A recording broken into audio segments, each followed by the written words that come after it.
The departure of Saint Anthony the Great. On this day of the year 355 AD, Saint Anthony the Great, the star of the wilderness and the father of all monks, departed. The righteous man was born in the year 251 AD, in the year in the city of Kim el Ergus, to rich parents who loved the church and the poor. They raised him up in fear of the God. When he was 20 years old, his parents departed, and to take he had to take care of his sister. Once he entered the church and heard the words of the Lord Christ in the gospel. If you want to be perfect, go, sell what you have and give to the poor, and you will have treasures in heaven, and come follow me. He returned to his house, decided to fulfill this commandment, and considered it directed to him personally.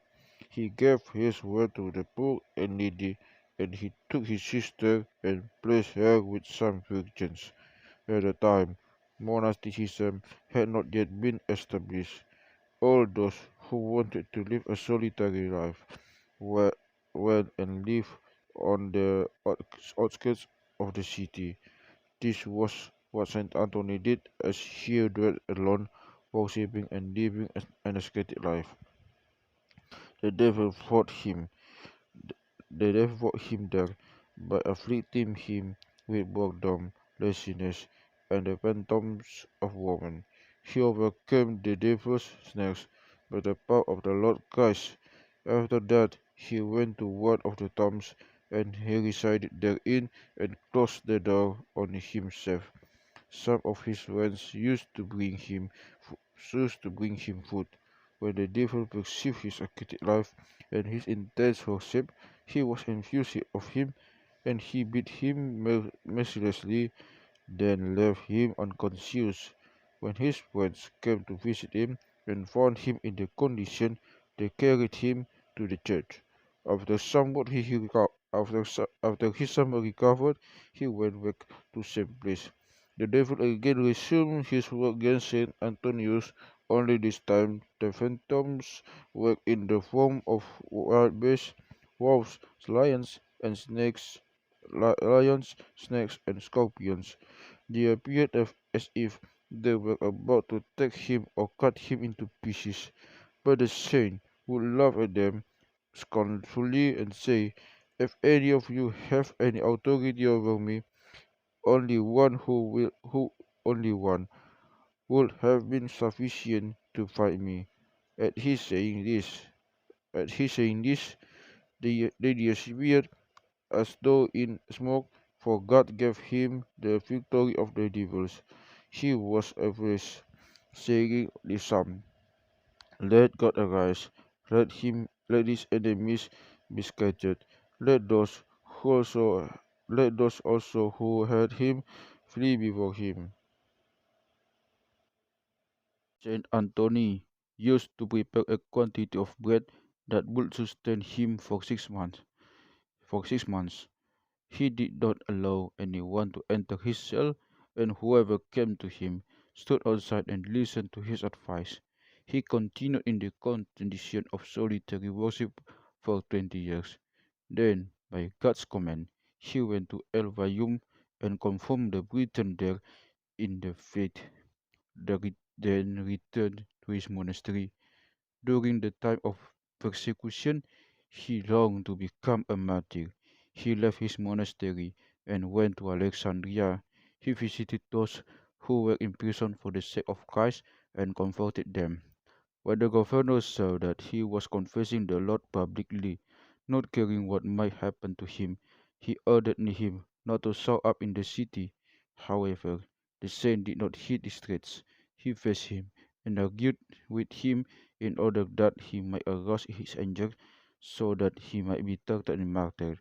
But God preserved him along according to his will for the benefit of many, and so the governor left him alone. Then by the saint went back to his monastery according to God's will, and many come to visit him and to hear his teachings. He saw these visits kept him away from his worship. As a result, he went far away to the eastern desert.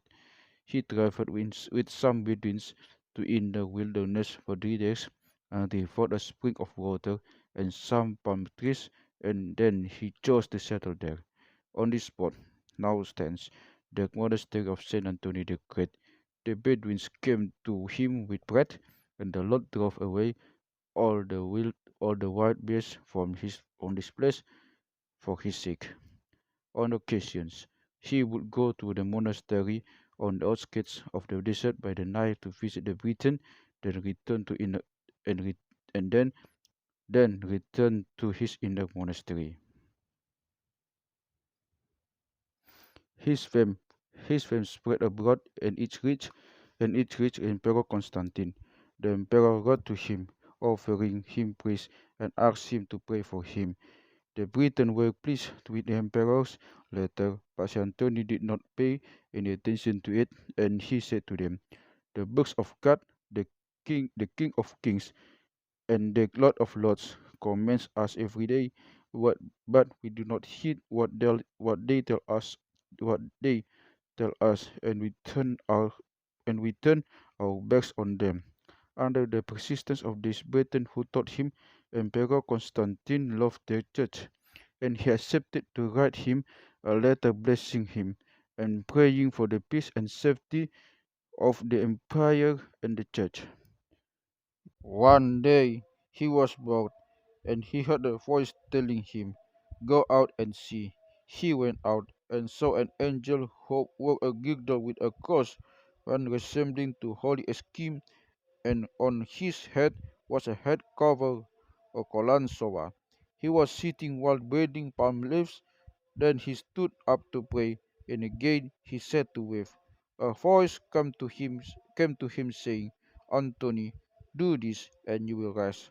Henceforth he started to wear this tunic that he saw, and began to wave palm leaves, and never got bored again.